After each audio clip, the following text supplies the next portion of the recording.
Hello my lovely viewers, আসসালামু আলাইকুম। শুভ বিকেল। আজকে চলে আসলাম আমি যেভাবে মাংস রান্না করি, আপনারা যেভাবে করেন, আমি যেভাবে করি তাই আপনাদের সাথে শেয়ার করলাম।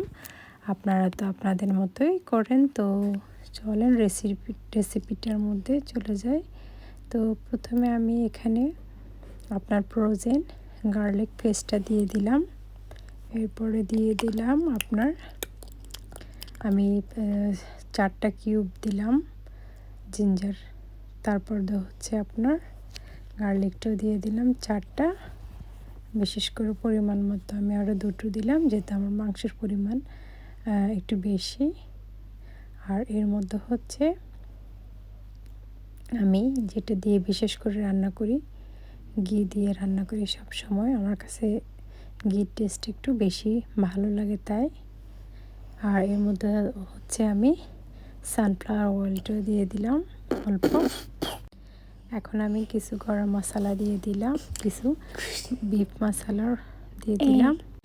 আমি এক এক মশলাগুলো দিয়ে দিলাম। তো এর মধ্যে হচ্ছে আপনার, তো আমি এক এক মশলাগুলি দিয়ে দিচ্ছি। যেটা হচ্ছে গরম মশলা আস্তটা, আমি পাউডারও দিলাম এর মধ্যে, হোমমেড তৈরি করা গরম মশলাটা আমি কোনো এক সময় আপনাদের সাথে শেয়ার করব। এর মধ্যে হচ্ছে আমি পরিমাণ মতো সল্ট দিয়ে দিলাম। এ হচ্ছে জিরা পেস্ট, আমি সবসময় জিরা পেস্টটা দেওয়ার চেষ্টা করি।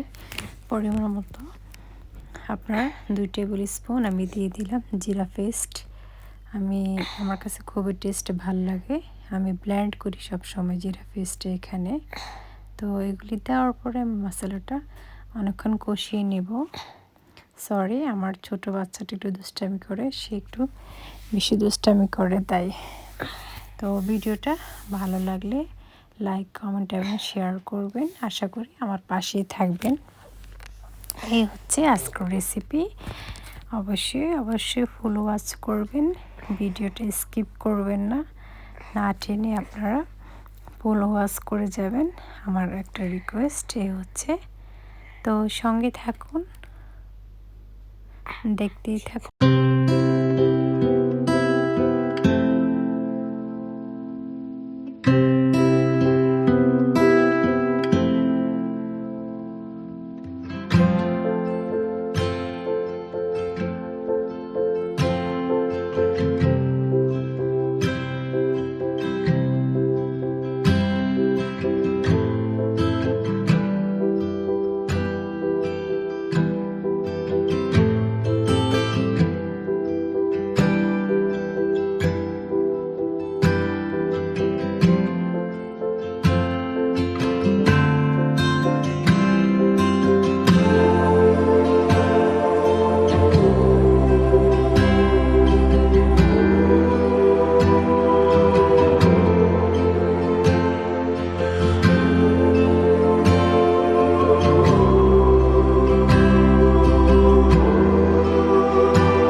রান্না করতে করতে আমার মোটামুটি মাংসটা কষিয়ে নিলাম।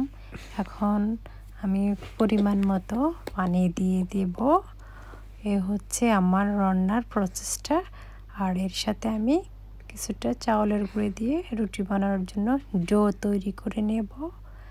এই হচ্ছে আজকের রেসিপি, রুটি এবং মাংসের ঝোল কার কার পছন্দের। তো আমার যারা ফ্যামিলি মেম্বার আছে সবাই আমন্ত্রণ জানাইলাম। এই তো মোটামুটি পরিমাণ মতো পানি দিয়ে দিলাম। তো সঙ্গেই থাকুন, ভিডিওটা শেষ পর্যন্ত দেখবেন।